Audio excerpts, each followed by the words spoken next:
Leadership in the Peace Garden State is concerned about staffing shortages as we approach the new school year. Earlier this week, Governor Burgum made it easier for student teachers to fill vacancies in the classroom, but that decision was met with mixed reactions. Haley Burchett joins us in studio with what she learned about this topic from school administrators in Minot. Haley? Good evening, Joe. Upon request from the North Dakota Education Standards and Practice Board, Governor Doug Burgum declared an emergency ruling for the teacher shortage. Although it is not a long-term solution, student teachers will be allowed to lead their own classrooms without a license. The student teachers invited to run their own classrooms will be expected to complete all classwork and provide letters of recommendations if asked. Dr. Mark Vollmer serves as superintendent of Minot Public Schools, which educates roughly 7,700 students.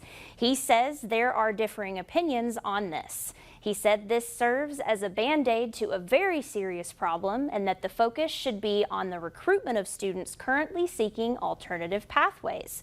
Vollmer said we need educational professionals that are in it for the long haul. He said the need for innovative and energetic individuals is immense.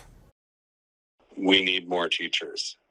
And I'm a firm believer that if you're looking at it making a career change or looking at being a teacher, please think about that. Vollmer said there are alternative pathways to being in a classroom for those not currently pursuing a teaching career. He also said that our state's Educational Standards and Practice Board is innovative and creative, and those previously deciding against education should maybe reconsider. He hopes that student teachers participating in this will stay in the communities they are in. Joe?